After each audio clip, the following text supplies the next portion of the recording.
The way systems change is not that everybody gets together and agrees. They change because 1%, 2% of the population speaks up persistently and consistently until the system is changed.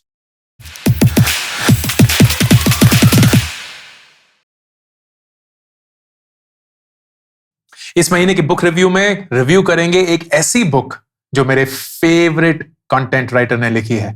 वो एक author है, लेकिन उससे पहले एक बहुत famous और consistent writer है, सेथ गॉर्डन। सेथ गॉर्डन को मैंने 2005 में फॉलो करना शुरू किया था। 17 साल हो चुके हैं। And he has written multiple books, of which my personal favourite is Linchpin. जरूर पढ़िएगा। लेकिन आज हम उनकी लेटेस्ट बुक कार्बन एल्मेनैक को रिव्यू करेंगे, और उसके लिए सेथ गॉर्डन मेरे साथ कॉन्वर्सेशन में होंगे।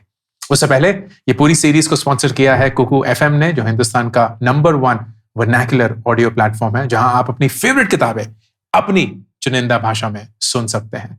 To get 50% off on the subscription of Kuku FM, मेरा कोड अप्लाई करिएगा, जो कि पिन कमेंट और डिस्क्रिप्शन लिंक में है। आइए, let's have this conversation with Seth Gordon on the carbon almanac. Thank you so much for joining in for today's conversation, Seth. It's such a pleasure to have you. Well, thank you for leading. It makes a difference. Fantastic. I wanted to dig right away and speak about your latest book. You're not the writer, but you've done a terrific job of compiling the works of 300 odd volunteers, if I'm not wrong, across 40 countries, which is not a trivial task, and centered around one very powerful topic that I believe is of importance for the entire world. I want to start with, what was the genesis? At what point of time did you believe that you want to spend and direct energies towards climate change and have a very active conversation around it? Well, about 16 years ago, I wrote a blog post about climate change, and amazingly, it did not solve the problem.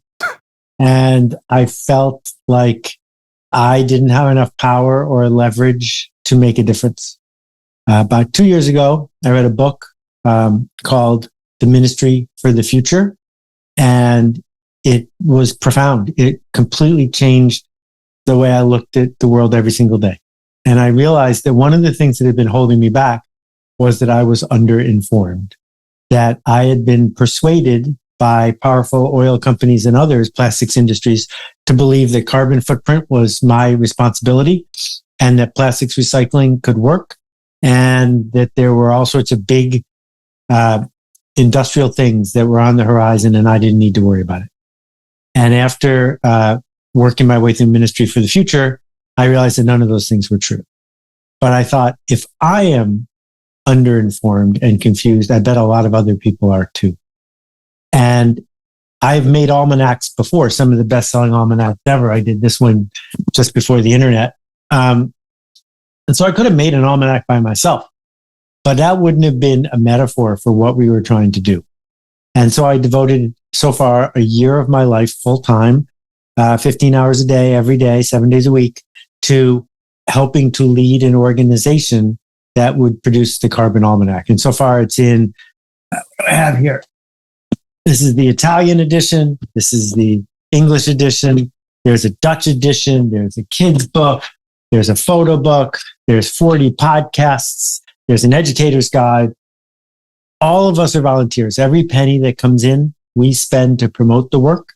Nobody has any ulterior motives here other than to start a conversation. And it's a conversation about systems change. This is not about shaming people because they didn't recycle their water bottle.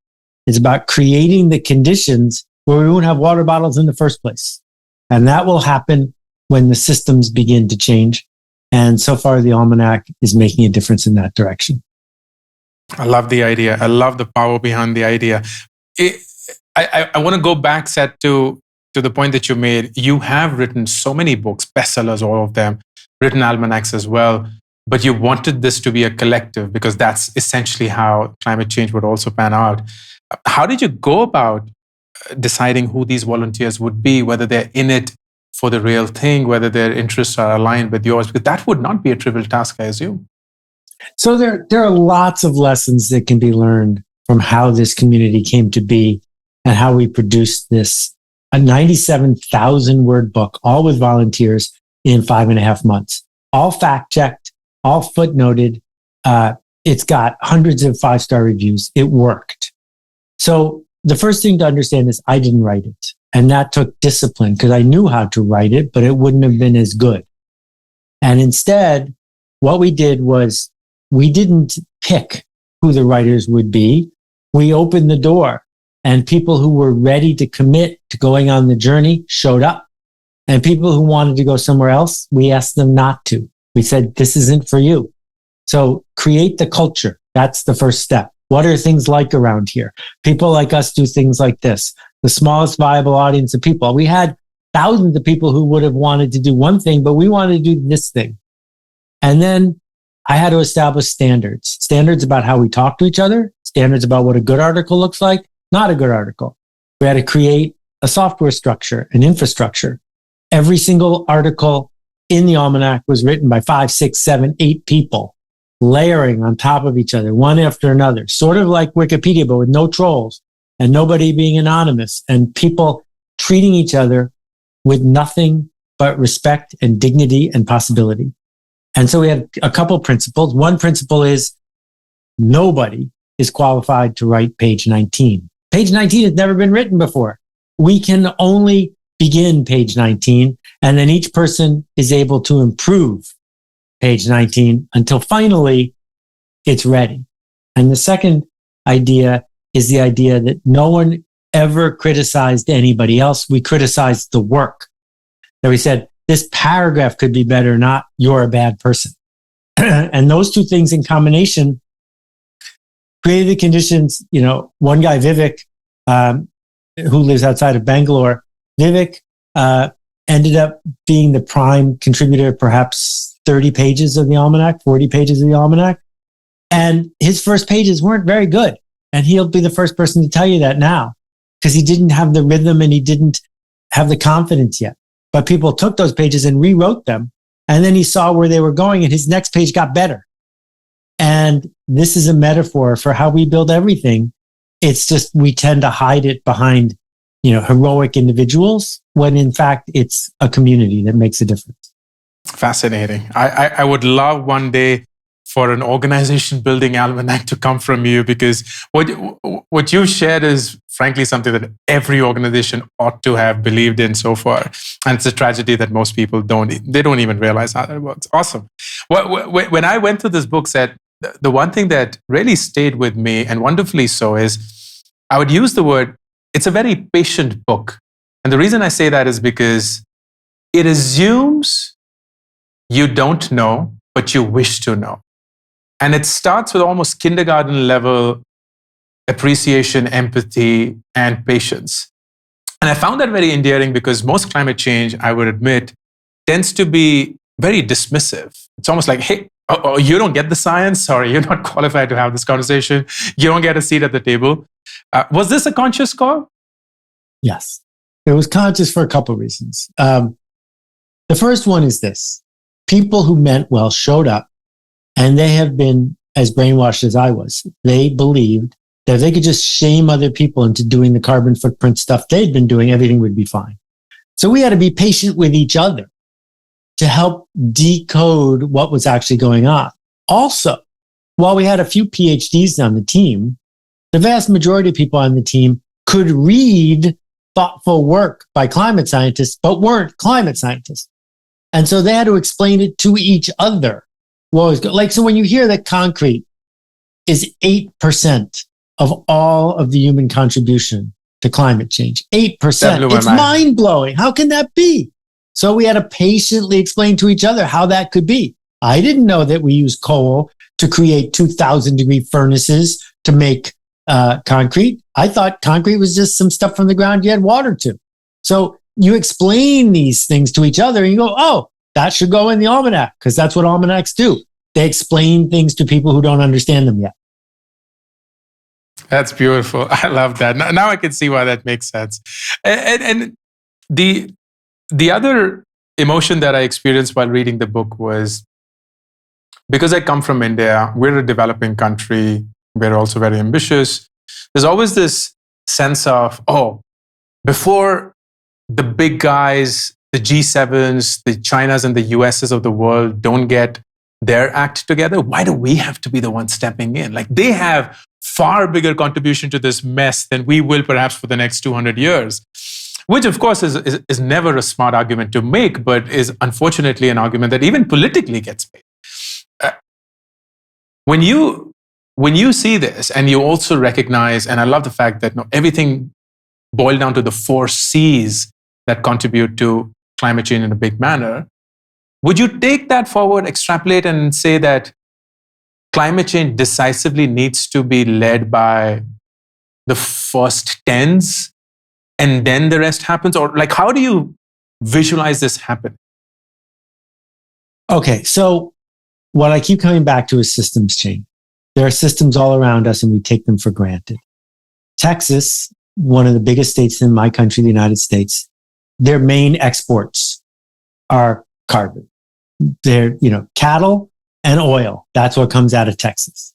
And that's what's going to keep coming out of Texas as long as they can make a profit doing that. So we can't shame Texas into not doing that anymore. The same way we can't shame Saudi Arabia into not pumping oil out of the ground. It's not going to happen. On the other hand, the biggest solar farm in the world is in India. And what we are seeing is that the price of solar and wind is now less than the price of oil. Well, guess what? That leads to a systems change. Add to that appropriate regulation to price properly the cost of carbon into things like plastic and oil, and suddenly the system will reward people and countries and companies that build a different thing, and then the world will begin to shift. And where is that likely to happen? It's probably not going to happen in Houston, because in Houston, Texas, all the pressure is to keep the system the way it is. They don't want to change the system. But I got to tell you, when customers say, why should I buy electricity from a coal plant? I can buy electricity for free from my backyard. The people who run the coal plant are going to start listening because the system is changing. And so what we need is, instead of individuals quietly composting in their backyard, or instead of individuals shaming someone in another country, we need to say, how do we build a system here that accelerates the same way the system of capitalism paved the earth in less than 20 years? We know how to do extraordinary things as humans when the systems are lined up. And does that, I love the fact that you brought in capitalism here, because that would have been my segue.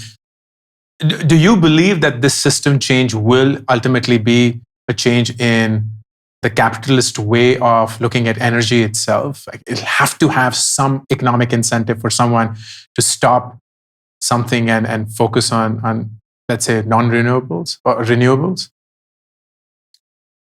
I alternate between being optimistic and pessimistic. When I am pessimistic, I realize that human beings care about convenience more than just about anything. They care about winning, and they care about making sure they have more than enough. And that's sort of universal. So when it comes right down to it, even people who are living a certain kind of life still put milk in their coffee. Coffee, milk. Those don't work in a world where we are in an emergency setting. So what are we going to do about it? Well, if we wait until it's an emergency on everyone's front door, it will be too late. So the way that we move forward is we say, guess what? Carbon's really expensive. It's going to cost you and your grandchildren, your great-grandchildren more than we can calculate.